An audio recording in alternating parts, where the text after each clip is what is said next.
어떻게 보면 그 인종 문제 같은 경우는요, 사실 선생님 전공인데, 오리엔탈리즘적인 측면하고 그 쇠기샘의 변방론은 그런 측면에서 아까도 좀 어떤 얘기했습니다만 동전의 양면이라고 볼 수 있지 않을까요? 거기에 대해서 좀 더 설명을 해줄 수 있나요? 그러니까 왜냐면 인종 문제라고 하는 것은 우월감이고, 그 또 내면화도 있잖아요. 우리 스스로 그 강자를 내면화해가지고 그걸 우리 사회에서 그대로 하는. 근데 그런 측면인 거는 그 신옥 선생님의 변방론의 콤플렉스의 아주 전형적인 케이스잖아요. 그렇죠. 예. 그래서 인종 문제와 변방론이 만날 수 있는 부분이 분명히 있다라고 저는 생각을 하는데 선생님 생각은 어떻습니까? 그 사실 우리가 가지고 있는 인종주의가 우리가 만들어낸 건 아니잖아요. 서양이 대체로 근대에서 노예제도를 시작하면서 아프리카 항해술이 발달하면서 아프리카를 침략을 하여서 잡아다가 노예로 팔고 하면서 구체적인 인종주의, 서양의 인종주의가 시작이 됐는데 우리가 조선시대 때 뭐 흑인을 차별하고 이런 거 없었잖아요. 그렇죠. 뭐 알아야지. 그렇지, 그런 그렇지. 존재조차도 모르고 있는데. 근데 우리 내부의 차별이 있었지. 뭐 내부 차별이 노비나 있었죠. 뭐 백정. 예, 그거는 인종 문제하고는 다르니까. 그렇죠. 인종 문제는 아니죠. 그러다가 이제 서양을 만나게 되고 서양의 이론들이 뭐 일본을 주로 통해 가지고 처음에 수입되고 하면서 서양의 인종주의를 학습을 했죠. 그래서 우리가 서양의 개념으로 보면 우리가 변방인데 뭐 문제는 중심의 논리를 너무 충실하게 학습을 해가지고 서양의 인종주의를 어떻게 보면 우리 버전의 때로는 더 강력한 인종주의를 만든 거죠. 이 서양 우리를 가르쳐준 서양에 대해서는 꼼짝도 못하면서 예를 들면 백인 우월주의는 가지고 있으면서 비백인인 예를 들면 흑인 또는 우리가 아닌 다른 아시아 출신 사람들에 대한 인종주의는 그대로 가지고 있는 또는 교조적으로 훨씬 더 강력하게 가지고 있는 그런 측면을 보여주기 때문에 변방이 가지고 있는 컴플렉스가 잘 작동한 게 우리의 인종주의 모습이 아닌가 이런 생각을 하게 되죠. 아, 그렇군요. 네, 예. 그걸 신옥 선생님이 그렇게 말씀은 안 하셨는데 그 포괄적으로 말씀하셨으니까 거기에다 포함이 된다고 생각이 듭니다. 우리 저 제조업 노동자로서 양력에 제조업 노동자로서 보시는데 그쪽 분들과의 접촉이 있나요, 혹시? 제가 이제 대학 다닐 때 그 정말 훌륭하신 선생님께 그 사회조사 방법론이라는 수업을 들었어요. 제가 뭐 예, 그래서 지금 질적 연구를 수행 중입니다. 예, 근데 저는 그 학교 다닐 때 강의 시간에 들었던 말씀이나 아니면 우리가 세미나 할 때 이제 읽었던 책 혹은 뭐 토론할 때 했던 이야기들이 이제 현실에서는 전혀 다르구나. 네, 그러니까 세미나에서 잘난 체 하기는 쉬운데 현실에서 생생하게 구체적인 어떤 현장에서 구체적인 상황 속에 놓여져 있을 땐 예, 화를 냈어야 했는데 뭐 이런 그런 거 있잖아요. 가정법 과거 완료 이루지 못한 소망. 그러니까 선생님께서 이제 사회학적인 관점에서 말씀하셨다면 저는 이제 경제학을 전공해서 경제학적 관점에서 이제 이 문제에 대해서 뭐 나름대로 저는 매일매일 같이 일을 하니까. 같이 하니까. 네. 그러니까 우리가 역사의 대부분이 신분제 사회였고 사실은 신분제 사회가 무너진 게 되게 예외적인 기간이잖아요. 어떻게 보면. 네. 근데 이 신분제가 무너지게 된 게 인류가 도덕적이나 윤리적으로 우월해졌기 때문이 아니라 저는 기계의 발명이라고 생각하거든요. 왜냐면 누군가 힘든 일을 해야 되는데 예를 들면 소크라테스나 플라톤도 노예가 힘든 일을 대신해 줬기 때문에 그런 위대한 업적을 남겼던 거고 근데 이제 만약에 지금도 기계가 없다면 저는 지금도 정복전쟁이나 노예시장이나 이런 게 있을 수도 있겠다 그런 생각이 들어요. SF 영화 감독들이 예견했던 게 뭐였냐면 미래에 기계나 로봇들이 노동을 대신해 줄 때 이 인간과 로봇 간의 어떤 차별과 갈등 이런 문제를 가지고 많은 영화가 제작이 됐는데 실제 2023년 한국에서 벌어지고 있는 상황은 물론 뭐 ATM기라든가 무슨 뭐 뭡니까? 이거 저기 무인 키오스크라든가 이런 게 들어와서 또는 뭐 로봇 저기 뭐야 서빙이라든가 이런 게 들어오긴 했지만 저는 진짜로 이루어진 그 노동의 대체는 외국인 노동자라고 생각해요. 음. 유럽 지역에서 광범위하게 이제 발생하고 있는 극우 정당들의 어떤 그 굉장히 두터운 지지, 혹은 도널드 트럼프로 대표되는 백인 중산층 남성들에 의한 어떤 그 트럼프 지지 현상 이런 것에는 여러 가지 요소들이라든가 여러 가지 변수들, 뭐 원인들이 있겠지만 이 제노포비아 현상의 일부에는 이 21세기 러다이트 운동이 있는 게 아닌가 그런 생각이 듭니다. 그러니까 이 근대 초기에 러다이트 운동이 일어났을 때 숙련 노동자들이 기계의 도입으로 인해서 이제 일자리를 잃는 것에 대한 기계 파괴 운동이 있었다면 21세기에는 이주 노동자들의 등장으로 사실은 데이터를 엄밀하게 보면 노동시장이 겹치지 않음에도 불구하고 마치 정서적으로나 감상적으로 볼 때는 외국인들이 오면서 국내 노동자들이 찬밥이 된다, 혹은 뭐 실업자가 된다 하는 식의 어떤 공포감이지. 네, 그런 것의 러다이트적인 그런 감정이 외국인 노동자들에 대한 어떤 반감 혹은 거부감으로 이어지고 그것을 정치적으로 이용하는 어떤 정치 세력이 등장하게 되고 뭐 이런 일들이 벌어지고 있는 게 아닌가. 근데 조금 더 솔직하게 말씀을 드려본다면, 그러니까 이제 우리가 예전에 예를 들면 뭐 파업전야라든가 예를 들면 이 80년대적인 어떤 노동자 대투쟁의 어떤 풍경이 현재는 거리감이 있는 게 뭐냐면, 당시에는 대공장이 대규모의 노동자들을 이렇게 대규모로 직접 고용해서 관리하는 형태였다면, 지금은 기업들이 회사를 다 쪼개요. 쪼개서 옛날 같으면 기업의 한 부서였을 회사를 독립을 시키거든요. 자회사로. 네, 그래서 이제 원청과 하청. 그렇지. 좋은 말로는 협력업체의 관계로 만들거든요. 그러면서 이제 원청이 하청을 굉장히 여러 가지로 자재도 팔고 주문도 하고 납품도 받고 하는 과정에서 하청 업체의 사장이라는 존재가 원청의 과장 정도밖에 안 돼요. 실제 위상은. 여기서는 사장이지만. 그러면 이제 마진율이라든가 이윤이 굉장히 박한 거죠. 그러면 외국인 노동자를 쓸 수밖에 없어요. 그러니까 이게 외국인 노동자를 쓰고 외국인 노동자들에게 어떤 특정한 행동을 하게 되는 것이 하청회사 사장의 도덕적 결함 때문이 아니라 구조적인 네, 거다. 산업적 구조가 있는 거거든요. 제가 이걸 매일매일 목격을 하는 겁니다. 그런데 이 과정에서 어떤 일이 또 벌어지냐면, 노무현 정부 이후에 외국인 노동자 관련된 법들이 대폭 수정되거나 강화됐어요.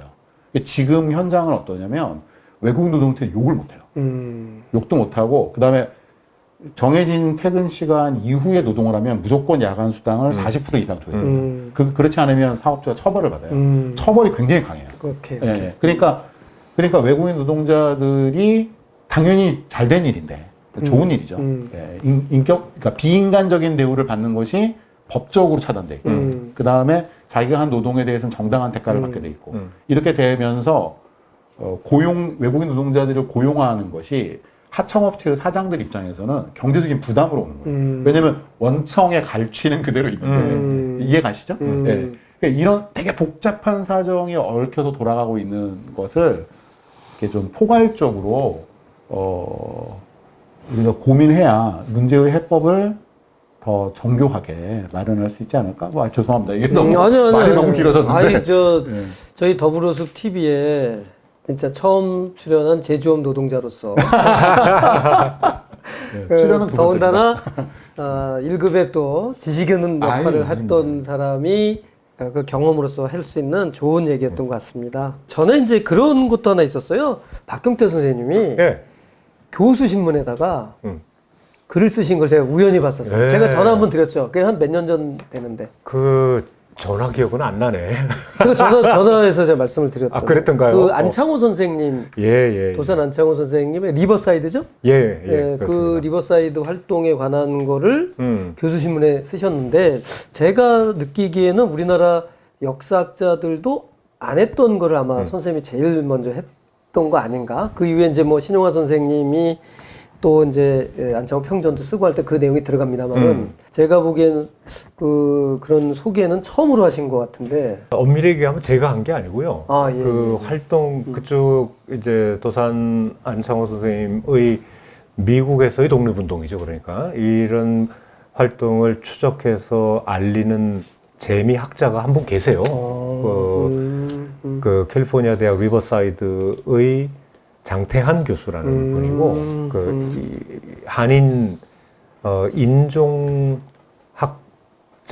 그러니까 Ethnic Studies 학과에 계시는 분이고 그분이 굉장히 열심히 하시고 있고 그것을 제가 소개한 것에 불과한데요. 아, 그렇군요. 그 이제 조금 이어서 말씀을 드리자면 제가 2002년도에 리버사이드 대학에 교환교수로 가 있었는데 가가지고 리버사이드 시청 앞에 광장에 도산 안창호 동상이 서 있어요. 이게 무슨 일이지? 깜짝 우리나라도 아니고 남의 나라에 글쎄 말이에요. 예, 예. 이게 뭐지? 놀랐죠. 그리고 제가 이제 도착하고 조금 지나가지고 그쪽에서 졸업식이 있는데 그 Ethnic Studies 인종학과 좀 뭐 번역을 해도 될 것 같은데 그 학과에 졸업식을 하기 전에 이제 학교 전체 졸업식 전에 그 과에서 말하자면 우수 졸업생을 초청을 해가지고 상을 주고 하는 작은 파티가 있었어요. 그러니까 학생들이 한 대여섯 명 초청 와가지고 뭐 수고했다 무슨 상 읽고 낭독해서 주고 하는데 그 상 이름이 도산 안창호 어워드야. 이게 세상에 뭐지? 이게 이영만리의 어느 학교에서 도산 안창호 상을 이제 뭐 훌륭한 졸업생이라서 도산 안창호 정신을 기리면서 이 상을 뭐 예를 들면 이런 거 낭독을 해서 주고 뭐 박수하고 부상 주고 이렇게 하는 걸 보고 굉장히 놀랬던 거예요. 그러니까 이걸 보면서 제가 무슨 생각을 했냐면 리버사이드시 거기가 오렌지 농장이 굉장히 큰 곳이어서 오렌지 농장에서 일하는 한인 노동자들을 모아서 계몽운동도 하셨고 그리고 월급을 모아가지고 독립자금으로 한국에 독립운동 자금을 보내시고 했던 거예요. 말하자면 오렌지 농장 이주 노동자가 본국을 위해서 독립운동을 하고 그래서 그 정신을 기려서 그 사회가 그 나라가 도산 안창호 정신을 기리는 동상을 세우고 또 상을 제정하고 하는 것들을 이제 본 거죠. 그렇게 따지면 우리나라에 와 있는 예를 들면 방글라데시 노동자도 있고 네팔 노동자, 뭐 필리핀 노동자가 많이 있는데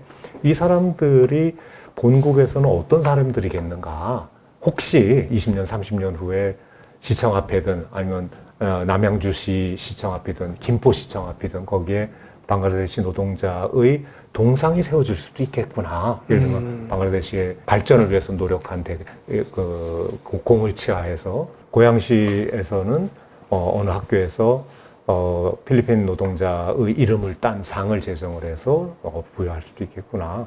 우리 옆에 있는 정말 허드렛 일을 한다고 생각하는 소위 3D 산업에 종사하러 온 이 노동자들이 본국의 귀한 인재들일 수도 있겠다. 그리고 인재가 아니더라도 존경받는 집안의 아버지일 수 있고 사랑받는 집안의 자식일 수도 있는 사람들, 소홀히 대하면 안 되는 귀한 사람들이다. 이런 생각을 하게 됐던 거죠. 교수 신문에 그러니까 소개를 했을 때 국내 학계는 전혀 잘 알려지지 않은 건 맞는데 원래 하시던 분 거를 이렇게 소개를 한 거죠. 거예요. 제가 소개를 한 거죠. 저도 그거 기사를 보고 너무 기분이 좋아가지고 선생님한테 전화드렸던 기억이 나는데 기억을 못 하시는군요. 미안합니다. 아는 척 할 걸. 근데 그런 그 독립운동 했는데 어렵게 요새 그 돌아가는 풍조를 보면 완전히 뭐 독립운동을 안타깝죠. 완전히 무슨 편 나누기로 하고. 글쎄 말입니다. 이게 참 언제 빨리 이런 것이 평정이 되는 이게 다 친일파 청산이 안 돼서 그런 건데. 정말로. 맞습니다. 이게 진짜 이게 참 뭐 앞서 논의했던 주제와도 뭐 관련이 되는데 그 선생님 그거 하나만 더 여쭤보죠. 뭐 이주 외국인 참정권 현주소에 대한 뭐 세미나 참정권 문제를 시민권과 연계해 볼 것을 요구하셨다는 이제 그런 기사가 있었거든요. 그래서 선생님이 참정권 문제와 시민권 문제를 가지고 말씀하시는데 그걸 간단히 한번 좀 소개해 주시죠. 아주 특별한 내용 같아서. 그 작년에 참정권과 중부일보에서 있었던 세미나에 제가 이제 기조 발제를 했던 건데 한국에서 외국인이 투표할 수 있다는 거 아십니까? 예. 영주권 소지자일 경우에 지방선거. 지방선거에 투표가 가능하다. 예, 예. 그게 2006년 지방선거부터 이제 시작이 됐던 건데요. 안타깝게도 영주권자들이 뭐 그렇게 많지도 않지만은, 그러니까 국적을 취득하면 당연히 이제 국민하고 그러니까, 똑같은 예, 예, 거니까 예. 뭐 얘기할 필요가 없겠고, 영주권을 가지고 있는 사람들이 있고 2006년부터 시작이 됐는데 외국인들의 투표율이 점점 떨어져요. 오히려 처음에는 조금 뭐 했다가 한 30% 됐다가 지금 10몇 %밖에 투표를 안 하는 거죠. 안 그래도 투표권을 가진 사람도 많지 않은데 그나마 투표도 잘 안 하고 있다. 이거 문제가 있지 않느냐 이런 생각이 드는데요. 우리가 이제 외국 사람들에게 권리를 준다라고 하면은 인터넷에서 막 험악한 소리들이 많습니다. 아니 걔네들은 뭐 국민도 아닌데 우리 사회에 기여도 안 하는 것들한테 왜 우리의 미래를 위한 투표권을 걔네들한테 주느냐 이런 험악한 얘기들이 많이 있죠. 근데 그게 그렇게 볼 건 아니에요. 왜냐하면 영주권을 가지고 있는 사람들은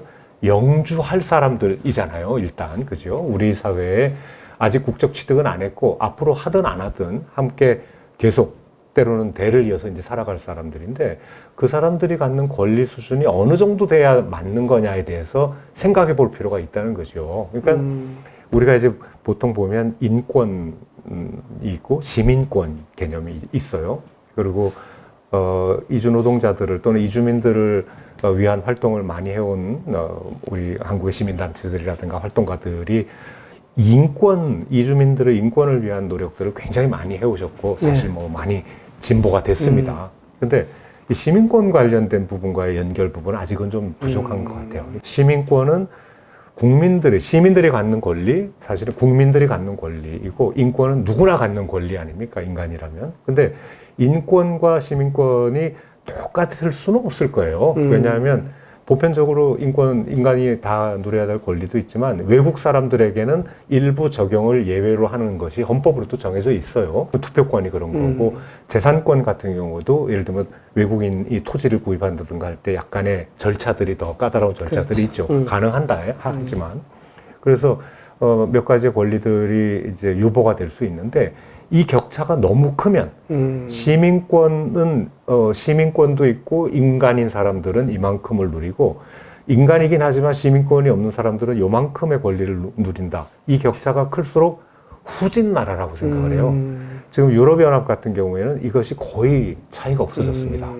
거의 차이가 없어졌어요. 미국 같은 경우에도 물론 이 시민권이 없는 사람, 영주권이 있는 사람, 투표권은 없지만 거의 같은 권리를 누려요. 그거 빼고는. 근데 우리는 이 격차가 아직은 굉장히 큰 거죠. 국민이 안 됐다고 해서 아직 귀화를 하지 않았다고 해서 굉장히 많은 권리를 유보하는 것은 선진국이라며 이제 우리 그죠? OECD 뭐 몇이고 뭐 이런 얘기 하는데 자고보니 선진국? 그렇죠. 그 위상에 맞지 않는 거죠. 그래서 저는 이제 인권만 가지고 얘기할 게 아니라 시민권의 개념에서도 이주민들의 권리에 대해서 좀 더 우리가 고민하고 어떤 것들이 더 필요한가를 훨씬 더 좀 깊게 추구할 필요가 있다고 생각합니다. 저희 더불어수비에서 만든 올해 달력입니다. 그래서 그 글씨체 한번 같이 보시자고 했고요. 한 장만 넘겨서 우리 1월 달에 글씨와 그림인데요. 네. 글씨를 소개하자면 희망은 지지 않는다. 예, 여러분 희망 가지시고요. 저희 더불어수비 만든 올해 2024 신현목 서하달력 관심 가지고 구매 부탁드리도록 하겠습니다.